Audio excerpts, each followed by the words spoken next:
For decades, two names stood as pillars of British acting, Judi Dench and Maggie Smith. Their friendship was whispered about, admired, even mythologized, yet neither woman ever spoke publicly of the depth of their bond. At 89 years old, Judi Dench has now allowed the silence to break. In a moment of grief, she revealed the truth about what their friendship meant, and how Maggie's passing has left her with an emptiness words can barely contain. Beginnings of a legend. Maggie Smith's story began far from the dazzling lights of the West End or the glamour of Hollywood. Born Margaret Natalie Smith on December 28, 1934, in Ilford, Essex, she was the youngest of three children, raised in a middle-class household. Her father, Nathaniel, was a pathologist. Her mother, Margaret Hutton, a Scottish-born secretary. In 1939, as war clouds darkened Europe, the Smith family moved from Ilford to Oxford, seeking safety from London's bombing raids. That relocation would prove decisive. Oxford placed Maggie at the threshold of theater, culture, and education, an environment that would nurture her passion for words and performance. At Oxford High School, Maggie was not particularly outgoing, yet something about her carried force. Teachers noticed her imagination, her instinct for performance, and her fascination with the works of Shakespeare. She wasn't the child to command attention loudly. Instead, she observed, studied, and absorbed. By 16, she was restless to begin. She left formal schooling and joined the Oxford Playhouse, where she first learned the mechanics of stagecraft. At 17, she was already standing on stage as Viola in Twelfth Night. For Maggie, this was not play acting. It was the beginning of a vocation. Her ambition carried her to the Royal Academy of Dramatic Art in London. Admission was fiercely competitive, but her audition displayed a raw, unpolished brilliance that marked her as exceptional. At RADA, she learned voice control, movement, and classical interpretation, all of which would form the bedrock of her career. By the early 1950s, she had joined the Oxford Playhouse Repertory Company. The constant rotation of plays forced her to master roles quickly, sharpening both her memory and her emotional intelligence. From comedies to tragedies, Maggie proved she could hold her own with the most seasoned professionals. She was only in her early 20s, but her path was already clear. She would not merely perform, she would endure. The rise at the Old Vic and a fierce rivalry. By the late 1950s, Maggie Smith had outgrown the small stages of Oxford. In 1959, she joined the Old Vic, London's legendary theater company, a place where reputations were made and destroyed under the weight of Shakespearean drama. Here, Maggie stepped into the great female roles of the canon, Desdemona in Othello, Viola in Twelfth Night, and Cleopatra in Antony and Cleopatra. Each role tested her differently, demanding subtle shifts in tone, vulnerability, and command. Critics and audiences alike began to recognize something extraordinary. Smith's ability to balance restraint and intensity, delivering emotions that felt unforced, yet deeply cutting.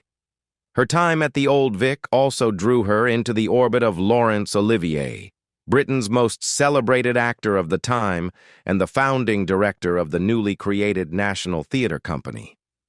Olivier admired her talent and invited her to join his company in the early 1960s. But admiration did not mean harmony. Beneath the stage lights, a rivalry simmered. Maggie was sharp, witty, and unafraid to stand her ground, qualities that sometimes clashed with Olivier's dominating presence. Their working relationship reached an infamous moment in 1964 during a performance of Othello. Smith, cast as Desdemona opposite Olivier's Othello, delivered her lines with a nuance that drew focus to her performance. Olivier, whose ego was as formidable as his skill, grew frustrated.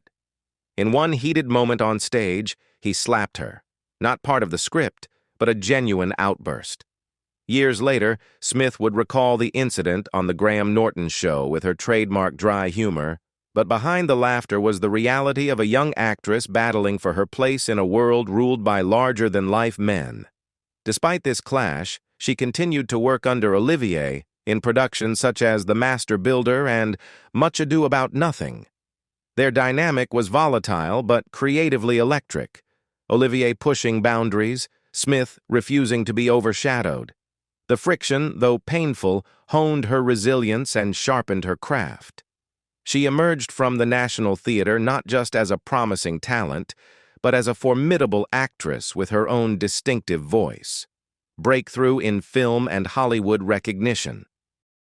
While Maggie Smith was conquering stages in London, the world of cinema was beginning to call. Her first notable film role came in 1958 with Nowhere to Go, a British crime thriller. She was still young and relatively unknown, yet her performance as Bridget Howard earned her a BAFTA nomination. It was the first hint that her artistry could travel from the boards of the old Vic to the intimacy of the camera lens. The turning point arrived in 1963 with The VIPs, a star-studded drama featuring Richard Burton and Elizabeth Taylor. Maggie's supporting role might have seemed small beside such giants, but she stood out, commanding attention with sharp timing and emotional presence. Hollywood producers began to take notice. Then came the role that would transform her life and legacy. Jean Brodie in the prime of Miss Jean Brodie. Playing an eccentric, fiercely independent Scottish schoolteacher, Smith delivered a performance brimming with intelligence, charm, and unsettling intensity. Jean Brodie believed herself to be shaping her pupils for greatness, but her arrogance and delusions also led them into tragedy. Smith captured every contradiction of the character, moving effortlessly between moments of wit, idealism, and chilling manipulation. Critics hailed her as a revelation. In 1970, she won the Academy Award for Best Actress, the moment that catapulted her from respected British stage actress to international film star. Unlike many who rushed toward Hollywood glamour, Maggie remained cautious. She returned frequently to theater, continuing to alternate between stage and screen. Yet cinema kept drawing her back. In 1978, she appeared in Neil Simon's bittersweet comedy California Suite. Playing Diana Barry, an actress enduring both professional disappointment and marital struggles, Smith infused the role with a mixture of biting humor and aching sadness. For this, she won her second Academy Award, this time for Best Supporting Actress. Personal struggles, love, and resilience. Behind the curtain of awards and applause, Maggie Smith's private life carried struggles as dramatic as any role she ever played. In the 1960s, she married actor Robert Stevens, a charismatic performer with equal parts talent and turbulence. Their marriage began with promise, two brilliant actors sharing the stage and screen. But behind closed doors, Stevens battled alcoholism and erratic moods. His career faltered, and their relationship crumbled under the weight of infidelity and emotional strain. At one point, during the filming of The Private Life of Sherlock Holmes, Stevens even attempted suicide, a desperate sign of how far he was falling. For Maggie, the breaking point came when she discovered that Stevens had carried on an affair with his own receptionist, a secret revealed to her not by him, but by his dentist friend. The betrayal cut deeply. After 6 years of trying to hold together a marriage fraught with pain, she filed for divorce in 1973. The separation left her to raise their two sons, Chris Larkin and Toby Stevens, largely on her own. Toby, who would later rise to fame himself in Die Another Day and Black Sails, has spoken of the difficulties of growing up in a household overshadowed by turmoil, yet he has also credited his mother with being a steady, grounding force. After the divorce, fate led Maggie back to a man who had long loved her from afar, playwright Beverly Cross. They had first met in the 1950s, and Cross had once even proposed, but timing and circumstances kept them apart. By the mid-1970s, both were free, and this time, the bond held. They married in 1975, beginning a partnership that lasted until his death in 1998. Cross became a stabilizing presence in her life, a source of encouragement and love who helped shield her from the chaos of the industry. His passing devastated her. Maggie admitted later that she never remarried because no one could ever replace him. Alongside these personal upheavals, Maggie faced serious health battles. In the 1980s, she was diagnosed with Graves' disease, an autoimmune condition that affected her thyroid and caused noticeable changes to her eyes. She underwent radiotherapy and surgery, but continued to act, refusing to let the illness define her. Then, in 2007, during the filming of Harry Potter and the Half-Blood Prince, she was diagnosed with breast cancer. She underwent chemotherapy, all while continuing to work on set as Professor McGonagall. Later, she admitted the treatments had left her knocked sideways, but quitting was never an option. Acting was both her anchor and her weapon against despair. Harry Potter, Downton Abbey, and global recognition. By the dawn of the 2000s, Maggie Smith had already earned a reputation as one of Britain's greatest living actresses. Yet astonishingly, her most globally recognized roles were still to come. In 2001, she stepped into the robes of Professor Minerva McGonagall in Harry Potter and the Philosopher's Stone. For many younger viewers, she was not the Oscar-winning star of Jean Brodie or California Suite, but the stern, sharp-witted deputy headmistress of Hogwarts. From the very first film, Maggie embodied McGonagall with authority and warmth in equal measure. She could silence a room with a single glance, yet her compassion for her students shone through. Throughout all 8 films, released between 2001 and 2011, she became a symbol of loyalty, courage, and quiet strength. Even while secretly enduring chemotherapy for breast cancer during the filming of The Half-Blood Prince in 2007, she delivered her lines with the same precision and dignity that defined her career. For millions of children worldwide, she was the embodiment of wisdom itself. Not long after the final Harry Potter film, Maggie found herself at the center of another cultural phenomenon, Downton Abbey. Debuting in 2010, the period drama transported audiences into the lives of the aristocratic Crawley family. As Violet Crawley, the Dowager Countess of Grantham, Maggie once again stole every scene. With her razor-sharp delivery, cutting wit, and hidden tenderness, she became the voice of the series. Whether she was questioning the purpose of a weekend or dismantling her rivals with a single sentence, Violet's one-liners became iconic. The show was a sensation across more than 100 countries, and Maggie's performance earned her 3 Primetime Emmy Awards, a Golden Globe, and 4 Screen Actors Guild Awards. For someone already celebrated in Britain, this was a second wave of fame that extended her reach across generations and continents. Young fans who had discovered her in Harry Potter now watched her again in Downton Abbey, cementing her place as a cultural icon for the 21st century. Judi Dench, a lifelong friendship and a final goodbye. Amidst Maggie Smith's towering career, one constant thread was her friendship with Judi Dench. They first crossed paths in the 1950s at the Old Vic, 2 young actresses hungry for opportunity, sharing dressing rooms and even competing for roles. From the start, they were opposites in temperament. Maggie with her sharp wit and dry humor, Judi with her warmth and lightness, but those differences only drew them closer. Over the decades, their paths intertwined time and again.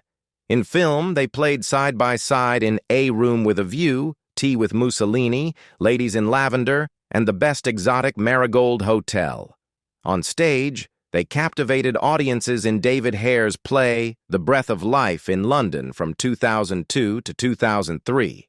Their natural chemistry, built on trust and decades of shared experience, shone brightest in the 2018 documentary Nothing Like a Dame, where audiences witnessed their laughter, teasing, and deep affection, along with fellow greats Eileen Atkins and Joan Plowright. To the public, there was often speculation of rivalry. Both women, after all, were regularly nominated for the same awards and were considered titans of British acting. Yet both rejected the idea outright. Judi once said, "Maggie is one of my closest friends. I couldn't do half of what she does." Maggie, with characteristic dry humor, added that anyone who thought they were rivals had clearly never seen them laughing over tea together. That laughter came to a heartbreaking end in September 2024, when Maggie Smith died peacefully in hospital at the age of 89, surrounded by family and friends. Her sons, actors Toby Stephens and Chris Larkin, released a statement. She leaves 2 sons and 5 loving grandchildren who are devastated by the loss of their extraordinary mother and grandmother. For Judi Dench, the loss was deeply personal. Just days later, at the Cheltenham Literature Festival on October 5, 2024, she was asked on stage about grief.